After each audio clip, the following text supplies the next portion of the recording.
ओम सभी को। आज का लाइव सेशन आप सभी के लिए 21 जून अर्थात अंतर्राष्ट्रीय योग दिवस है। आज के दिन हम ये संकल्प करते हैं कि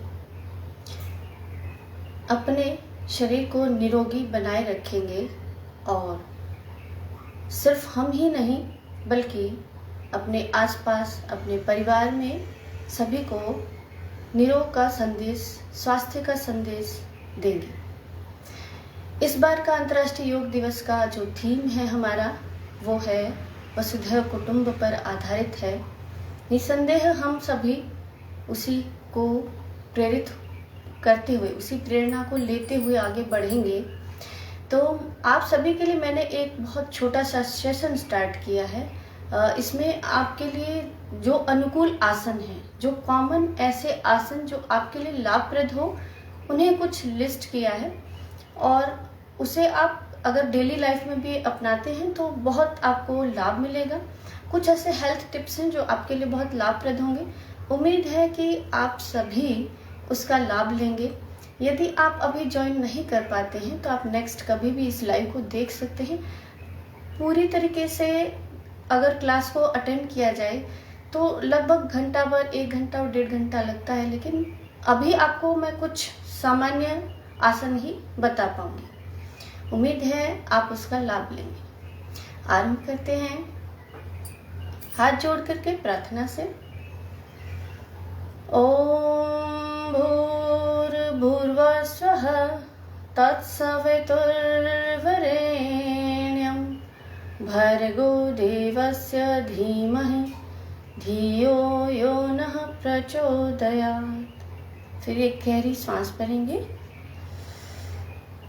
ओम त्र्यंबकं यजामहे सुगंधिं पुष्टिवर्धनम् उर्वारुकमिव बन्धनान् मृत्युर्मोक्षयमामृतात्। ओम शांति शांति शांति। अपने समस्त गुरुजनों को नमन करते हुए हम इस कक्षा का आरंभ करते हैं। विश्राम। किसी भी आसन को या प्राणायाम को आरंभ करने से पूर्व शरीर को जो है तापमान का बराबर, बिल्कुल शरीर का तापमान बराबर होना चाहिए। तो इसके लिए हम करते हैं डीप ब्रीदिंग। सबसे पहले इसी प्रकार आसन, जैसा कि आप जैसे भी बैठना चाहें, सुखासन, दंडासन, और मुद्राओं का चयन घुटने पर रख लीजिए। ध्यान और ज्ञान मुद्रा। आंखों को बंद करेंगे, गहराई से अंदर तक श्वास लेंगे और धीरे धीरे उसे बाहर निकालेंगे। डीप ब्रीदिंग, भस्त्रिका प्राणायाम भी इसे कहते हैं।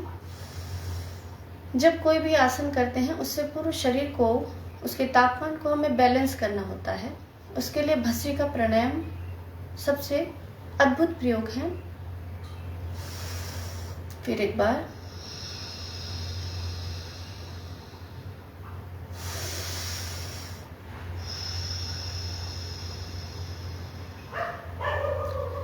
Deep breathing. बहुत बार हम कहते हैं कि गुस्सा मत कीजिए, कूल डाउन रहिए। एंजाइटी जो आती है हमारे अंदर, कुछ तापमान का भी फर्क रहता है। तो जो भस्त्रिका प्राणायाम है वो उसे बैलेंस करता है। एंजाइटी, चिड़चिड़ापन, उसे भस्त्रिका प्राणायाम ठीक करता है। इसके अलावा रक्त शोधन करता है। चेहरे पर जो चमक आती है वो भस्त्रिका प्राणायाम से ही आती है। तो लगातार जब हम काम करते हैं तो सूक्ष्म व्यायाम, सूक्ष्म श्वास लेते हैं। आप देखते हैं कि आप कभी भी काउंट कीजिएगा, जब आप घर के काम कर रहे हैं या बाहर कहीं भी आप बिजी हैं, श्वास कभी भी गहराई तक नहीं ले पाते हैं या भूल जाते हैं क्योंकि अभ्यास में नहीं है। यदि सूर्योदय से पूर्व इस प्रकार उठकर आप सिर्फ डीप ब्रीदिंग का भी अभ्यास करें 5 से 10 मिनट, तो फेफड़ा तो मजबूत होगा ही, पूरे शरीर का रक्त शोधन बहुत अच्छे से होगा, ऑक्सीजन बहुत अच्छे से हर अंग तंत्र तक पहुंचेगी, नाड़ी शोधन होगा। तो भस्त्रिका प्राणायाम अपने आप में अद्भुत है। ठीक है, तो हमने अभी इसका अभ्यास किया और बहुत आसान भी है। जब भी आप काम करते हो तब भी इसे कर सकते हैं। ऐसा नहीं है कि इसके लिए आपको अलग से सोचना पड़ेगा या बैठना पड़ेगा। डीप ब्रीदिंग हम कभी भी कर सकते हैं। तो ये आप सभी के लिए लाभप्रद है। इसे जीवन में अपनाएंगे और लाभ लेंगे। हमारे जो संत हैं, जो हमारे ऋषि मुनि हैं, वो भी बताकर गए हैं, ग्रंथ जो है उसमें लिखा है कि यदि आप अपने आयु की वृद्धि चाहते हैं, अपने स्वास्थ्य को चाहते हैं, तो सबसे पहले अपने श्वास को सुधारिए। यदि आप अपने श्वास प्रणाली को सुधारते हैं तो सब कुछ अपने आप ठीक होता जाएगा।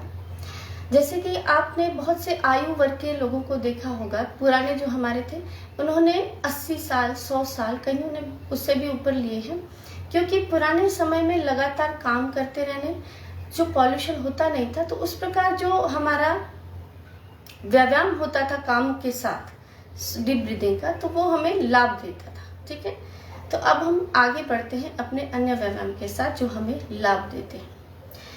आपको थोड़े से मैं अभ्यास करवाऊंगी, जैसे कि बैठने के लिए बहुत सा लोग सहारा लेते हैं कुर्सी का, कभी भी खड़े होकर के और नीचे बैठना और नीचे बैठने के बाद खड़े होना, ये उनकी आदत में कम होता जा रहा है। तो यहाँ जो हमारे पाँव की स्थिति है वो बिल्कुल ही जाम होती जा रही है। तो सबसे पहले अपने पाँव को सुधारेंगे, पाँव की स्थिति को धीरे धीरे सुधारेंगे और उसके बाद अपने हाथ को और गर्दन को। जो व्यक्ति इन अंगों का पूरा सुचारू उपयोग करता है दिन और रात, जब भी आप अपने अभ्यास के साथ सही तरीके से उठते हैं, बैठते हैं, सही तरीके से सोते हैं, किसी भी अंग को कितना भी काम में लिया जाए वो खराब नहीं होगा। भगवान ने उसे इस तरह बनाया है कि ये इसे जितना मशीन को आप यूज लेंगे, इन मशीनों में बहुत ताकत है, वो मजबूत होती जाएगी, ना कि वो खराब होगी। बहुत से लोग सोचते हैं कि दाएं हाथ से काम किया है जीवन भर, तो अब दायां हाथ जो है थक गया है, अब बाएं से करना पड़ा है। ऐसा नहीं है, आपने गलत तरीके से उसे काम में लिया है, तब आपके हाथ को जाम या कुछ अन्य परेशानियां आई हैं। उम्मीद करती हूँ कि आप इस चीज को योग के साथ यदि प्रयोग करते हैं तो बहुत सी समस्याओं का लाभ लेते जाएंगे। यहाँ पर आप सभी के कमेंट आ रहे हैं, आप सभी को प्रणाम। और मैं बाद में यदि आपका कोई प्रश्न हो क्लास के बाद भी आप लिख सकते हैं, उसके जवाब आपको मैं दे दूंगी। ठीक है, फिलहाल हम अपनी क्लास को कंटिन्यू रखते हैं, ताकि जो लाभ आपको मैं देना चाहती हूँ, जो आपको चीज बताना चाहती हूँ, वो आपको निरंतर मिल जाए। ठीक है, चलिए आरंभ करते हैं। हम थोड़ा सा हाथों का अभ्यास, उसके पश्चात पाँव का अभ्यास करेंगे। ठीक, सबसे पहले हाथ को आगे करेंगे इस तरह और मुट्ठी को बंद करेंगे और झटके से उसे खोलेंगे। मुट्ठी को बंद और झटके से खोलना, ये अभ्यास हमारे हाथों की अंगुलियों, हथेलियों के लिए बहुत ही उपयुक्त है। इसे आप बैठे बैठे दिन में जब भी अपने काम से निवृत्त हो तब आप इसे कर सकते हैं। हर उम्र के व्यक्ति कुछ अभ्यास ऐसे है योग में वो कर सकते हैं। ठीक है, इस तरह बहुत आसान है। अगला हमारा है इस तरह करके अपने हाथ जैसे कि चूड़ी पहनते तो करते हैं, श्वास भरेंगे आंखें बंद करके और फिर छोड़ते हुए हाथों को आगे। ये अभ्यास कंधों को पुष्ट करता है। फिर श्वास भरेंगे और धीरे धीरे श्वास छोड़ते हुए आगे। फिर श्वास भरेंगे और कंधों को इस तरह कर लीजिए और फिर दोबारा इसको उसी प्रकार हाथों को फैलाना है। श्वास भरा आपने और छोड़ते हुए हाथों को फैलाएंगे। फिर श्वास भरेंगे और छोड़ते हुए हाथों को फैलाएंगे और विश्राम। अब यहाँ से आप कंधों को और पुष्ट कैसे कर सकते हैं, इस तरह 1 2 और 3। अभी एंटी क्लॉकवाइज उसी प्रकार 1 2 और 3 और विश्राम, रिलैक्स।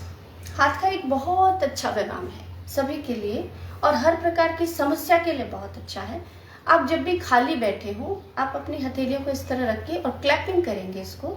जब आप क्लैपिंग करेंगे तो हाथ में पूरे शरीर के, हाथ और पांव जो है हमारे शरीर के मुख्य भाग होते हैं, जहाँ पर ऐसे भाग जहाँ पर कि पूरे शरीर के पॉइंट्स होते हैं। बहुत सी मुद्राएं आपने देखी हैं, जो प्राणायाम से पहले भी आपको इस तरह से मैंने ध्यान और ज्ञान मुद्रा का कहा था। मुद्राएं भी उसी प्रकार लाभप्रद होती है।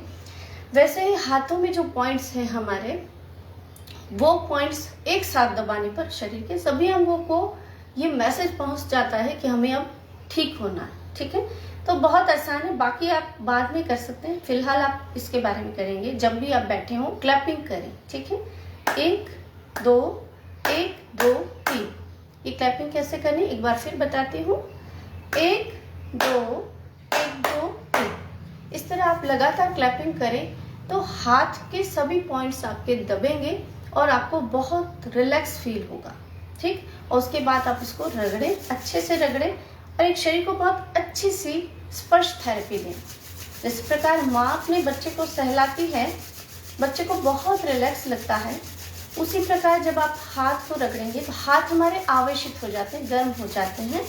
उन आवेशित हाथों को आंखों पर लगाएं, आंखों को अंदर ही अंदर खोल बंद करेंगे, गहराई तक सांस लेंगे,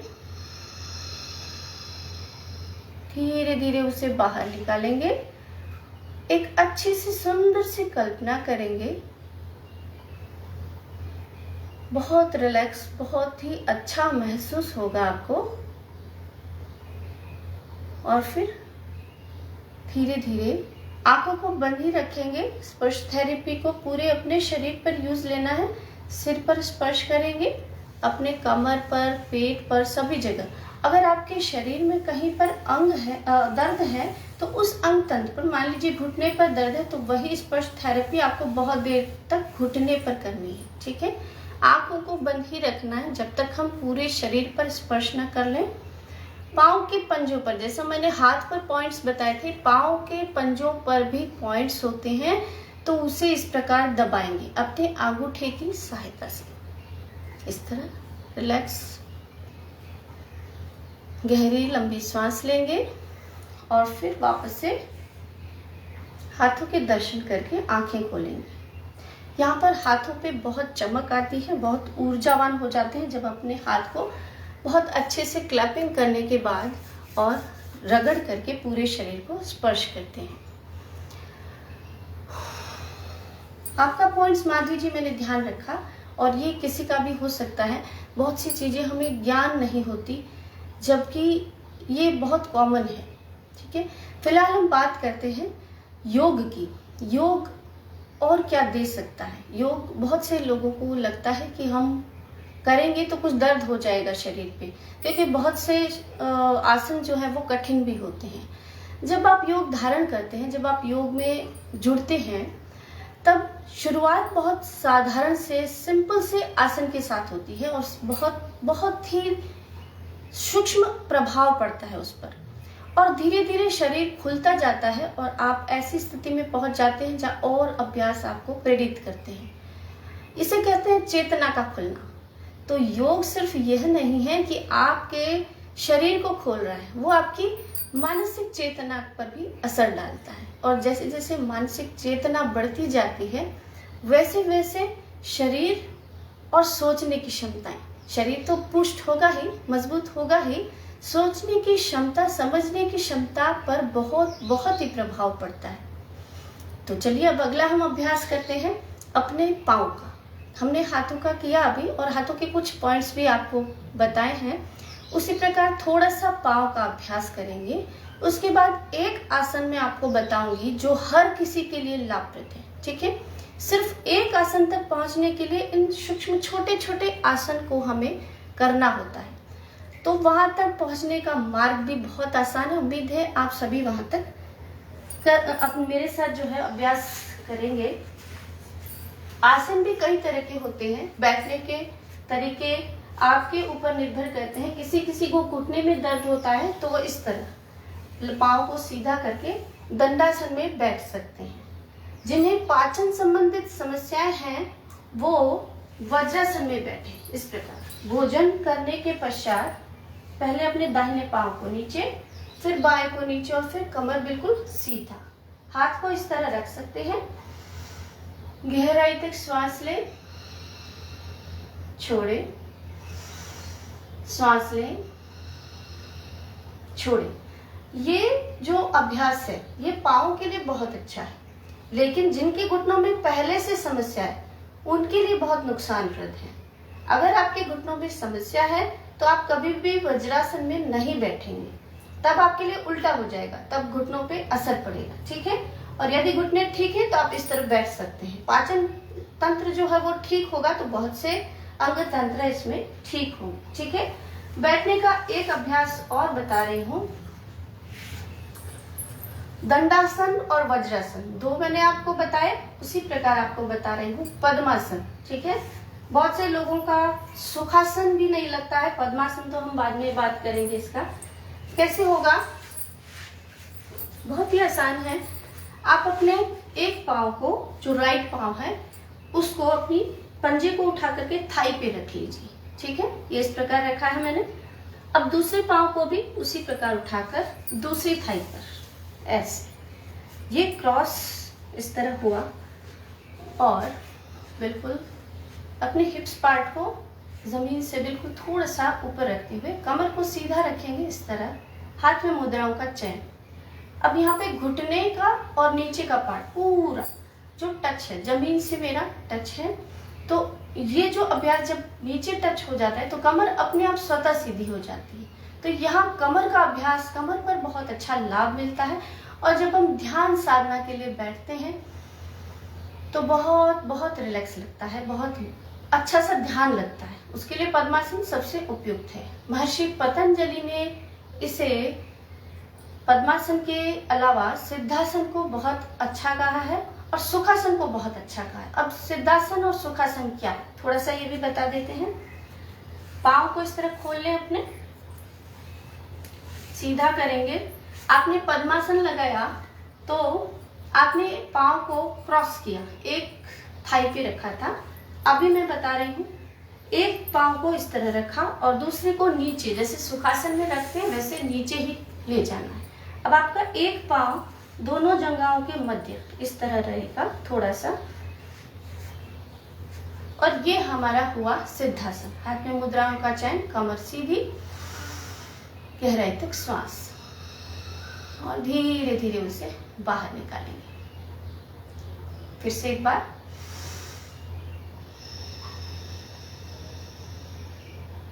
विश्राम। नाम है सिद्धासन तो निश्चित ही कई जो है हमारे उपागम सिद्ध होंगे, तो आसन इसके साथ किए जा सकते हैं, कुछ जो हाथों के हो। फिलहाल मैंने बताया आपको अगला आसन बताना है, तो वो सामान्य जनजीवन के लिए बहुत ही आसान है। तो अगला है सुखासन। सुखासन अर्थात सुख में बैठना, ठीक है। तो बहुत आसान है, जो सामान्य में आलती पालती मार कर बैठते हैं वही सुखासन है, और वह सभी के लिए सर्वसुलभ है, सभी को बहुत आसान लगता है। तो उसे तो आप बिल्कुल आसानी से इस प्रकार लगाकर प्राणायाम कर सकते हैं, ठीक है। तो ये सुखासन हुआ हमारा।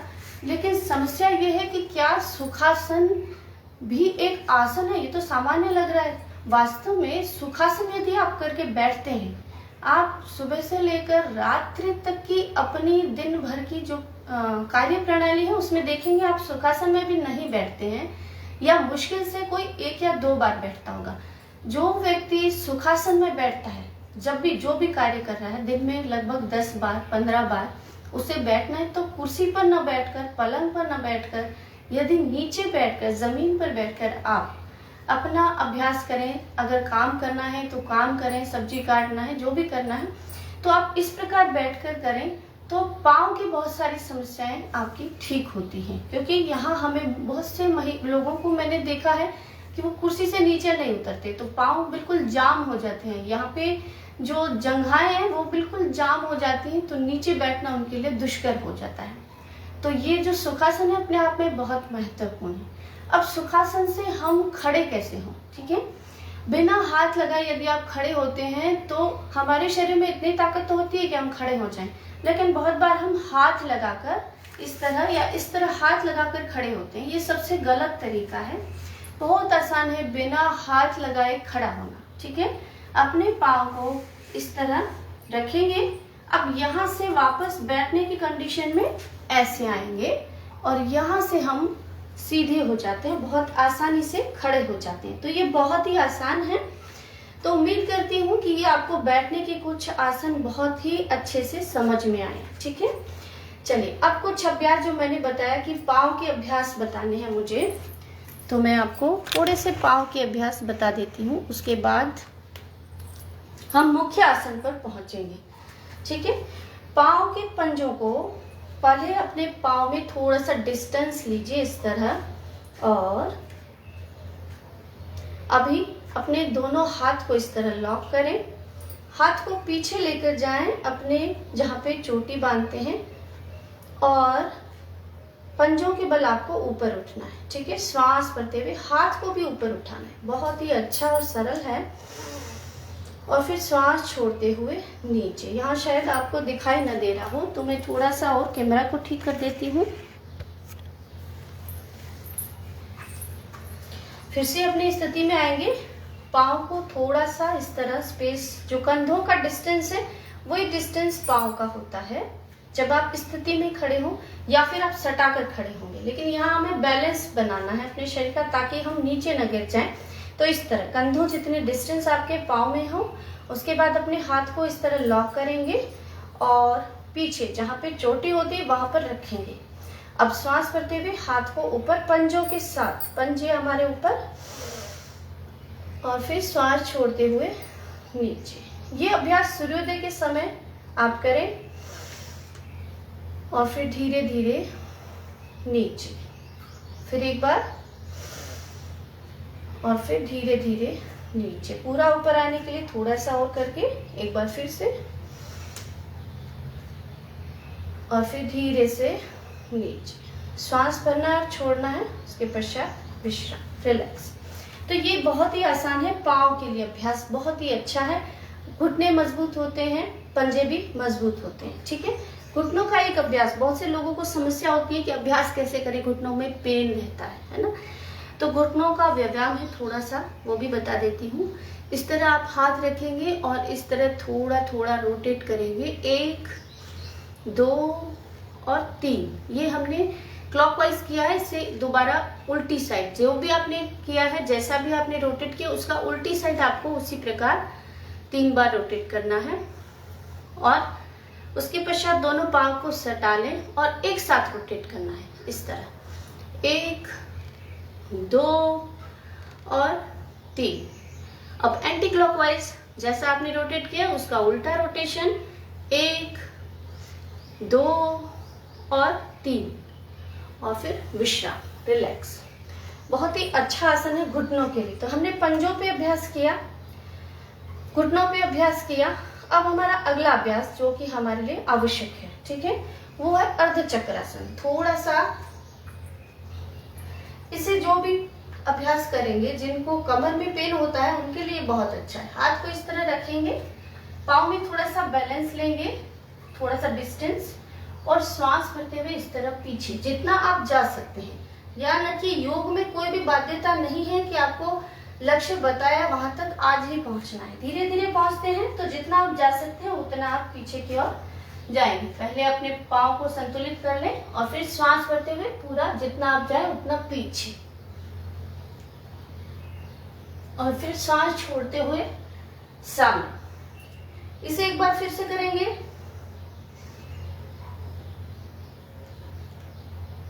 और फिर सामने। ये कमर के लिए ये भी बहुत अच्छा है। और एक भुजंगासन होता है, वो भी बहुत अच्छा है। फिलहाल मैं आपको खड़े होने के जितने अभ्यास है वो बता रही हूँ, इसलिए जो भुजंगासन है उसको नेक्स्ट लाइव में लेंगे। अब जिस आसन तक हमें पहुंचना है उस आसन का अभ्यास करते हैं। दोनों पाँव में इस तरह बैलेंस बनाकर खड़े हो जाएं, चाहे तो सटा लें, बहुत अच्छा रहेगा। दोनों हाथ को ऊपर उठाएंगे, श्वास भरेंगे, पीछे जितना आप जा सकते हैं उतना जाएंगे, ठीक है। और फिर श्वास छोड़ते हुए धीरे धीरे नीचे, पूरा नीचे। अब यहाँ पे आप बहुत से लोग कहेंगे कि हमें नीचे नहीं होता है, हाथ नीचे नहीं पहुंचता है, पाँव जो है पूरा ऐसे टच नहीं होता है। तो धीरे धीरे इसे यहाँ से नीचे जाने के लिए इस तरह शेक करते हैं। 1, 2, 3 और श्वास छोड़ते हैं। पहले हमने श्वास भरा था, अब इसे श्वास छोड़ते हैं, कमर को यहाँ से सीधा, और फिर धीरे धीरे शेक करेंगे इस तरह। जैसे जैसे हम शेक करेंगे उसके नीचे की ओर हमारा जो अभ्यास है वो बढ़ता जाएगा इस तरह।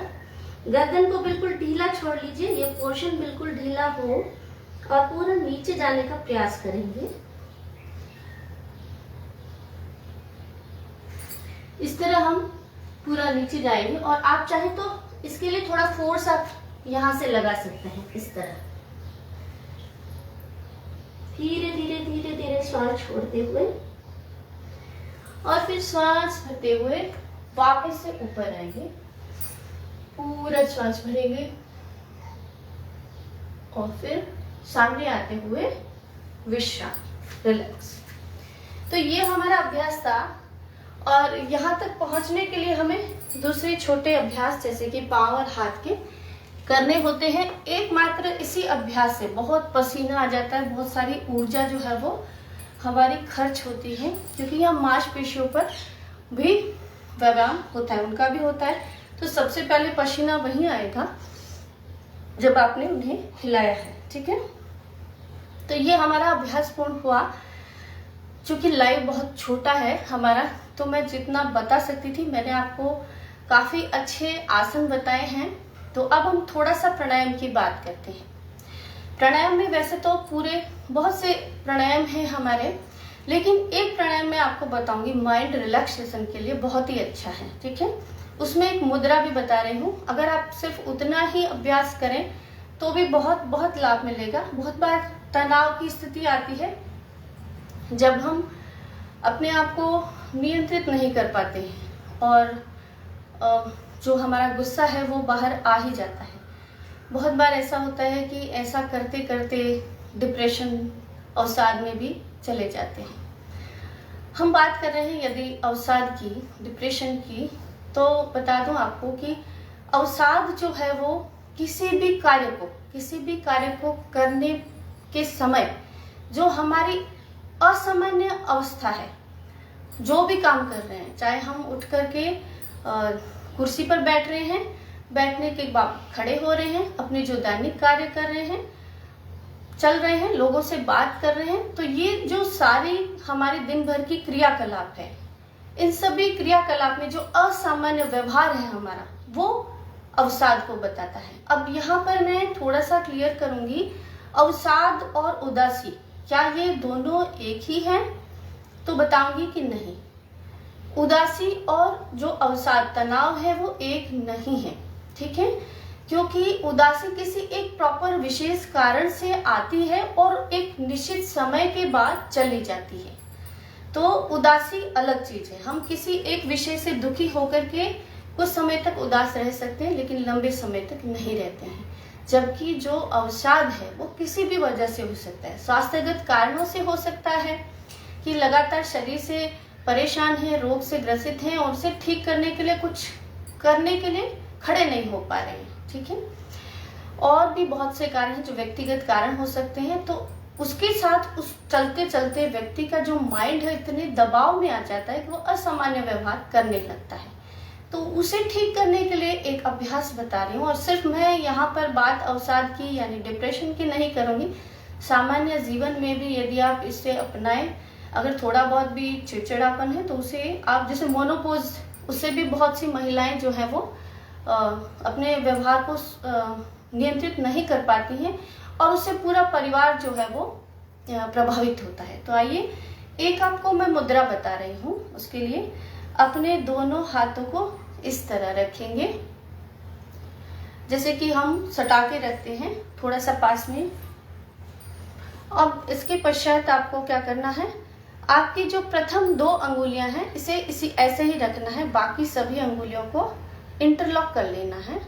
अंगूठे को भी इस तरह इंटरलॉक कर लेना है। प्रथम जो 2 अंगुलियां हैं, प्रथमा जो जिन्हें बोलते हैं, उसे हम वैसे ही रखेंगे और इसकी जो दिशा है वो हम रखेंगे जमीन की तरफ इस तरह, और इसे रख करके सीधे बैठेंगे आसन में। गहराई तक श्वास लेंगे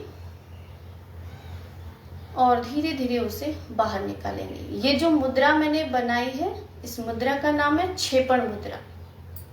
पहले हम इसका अभ्यास कर लेते हैं, फिर मैं इसका लाभ बताऊंगी।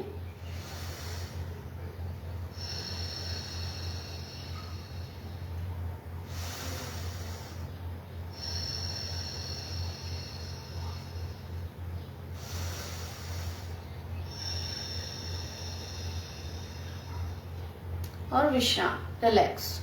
हाथ को खोल लेंगे। ये अभ्यास तनाव को दूर करता है, शरीर को रिलैक्स करता है, माइंड को बहुत शांत और कूल डाउन करता है। यहाँ पे क्या हो रहा है, आपकी जो ये प्रथम 2 अंगुलियां हैं वो जमीन की तरफ इस तरह रखनी है और बाकी अंगुलियां इंटरलॉक हो रही है। इन अंगुलियों की दिशा इस तरह जमीन पर रखकर जब हम अपने प्राणायाम से गहराई तक सांस भरते हैं और छोड़ते हैं तो जो हमारा तनाव है वो इन अंगुलियों के द्वारा नीचे जमीन द्वारा सोख लिया जाता है। तो यह अभ्यास अपने आप में बहुत महत्वपूर्ण है। जब भी आप किसी भी प्रकार के टेंशन में हो, इस तरह छेपड़ मुद्रा को लगाकर आराम से कहीं पर भी बैठ करके और इसका अभ्यास आंखें बंद करके, कमर सीधी करके इस प्रकार करेंगे तो बहुत बहुत लाभ आपको मिलेगा।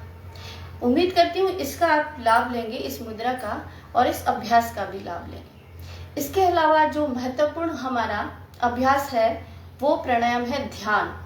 ध्यान शरीर को रिलैक्स करता है और जब शरीर रिलैक्स होगा, कहा जाता है कि मन और ये शरीर दोनों ही एक दूसरे से जुड़े हुए हैं। यदि मन अच्छा नहीं है तो आप चाहे कितना भी भूख लगी हो खाना नहीं खा पाएंगे, और यदि शरीर अच्छा नहीं है, मन चाहे कितना भी कह ले, आप खाना नहीं खा पाएंगे। आप कोई भी खाना ही क्यों, कोई भी कार्य नहीं कर पाएंगे यदि ये दोनों में से कोई भी एक हिस्सा ठीक ना हो।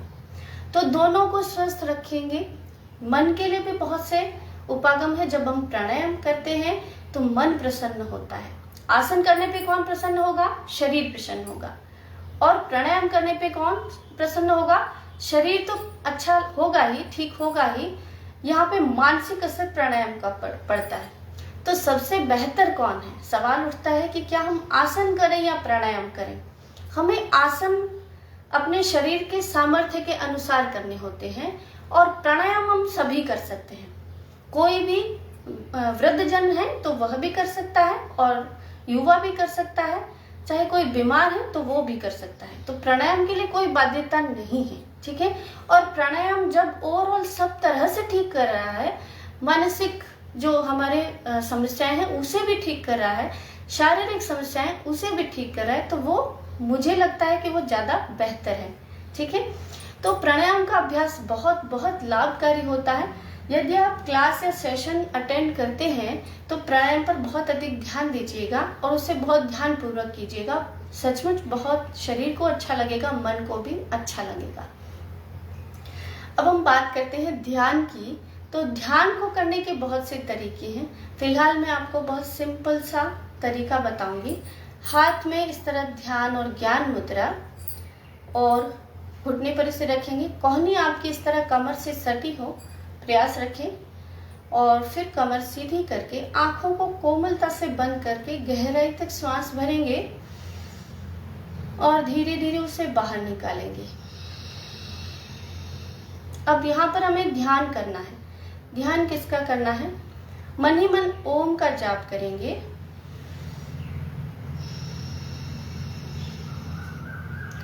श्वास पर ध्यान देंगे।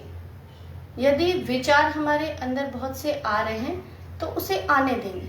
आने के पश्चात उसे बिल्कुल निकाल देंगे, जो भी विचार, क्योंकि मन जो है वो चंचल है और विचार तरह तरह के आए बिना नहीं रहता है। आज हमें ये करना है, आज हमें वो करना है, ये अब तक हुआ नहीं है। तो इन विचारों को आने देंगे लेकिन उसे तुरंत बाहर निकाल देंगे। फिर पुनः जिस ध्यान में आप बैठे हैं, चाहे आप ओमकार का जाप कर रहे हैं या आप अपनी श्वास पर ध्यान लगा रहे हैं, तो उसी ध्यान को चित्त में लेकर रखेंगे और उसी पर अपना ध्यान केंद्रित रखते रहेंगे। फिर से एक बार करती हूँ।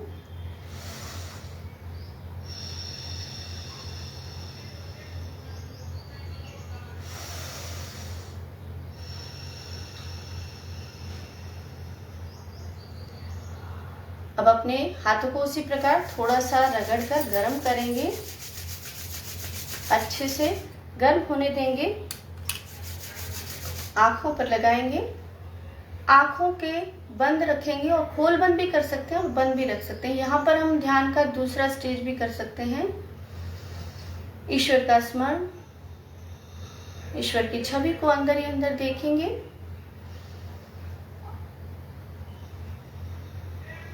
गहराई तक श्वास भरना है और छोड़ना है, और फिर हाथों को हटाकर दर्शन करेंगे हाथों को, और फिर आंखें खोल लेंगे। विश्राम, रिलैक्स।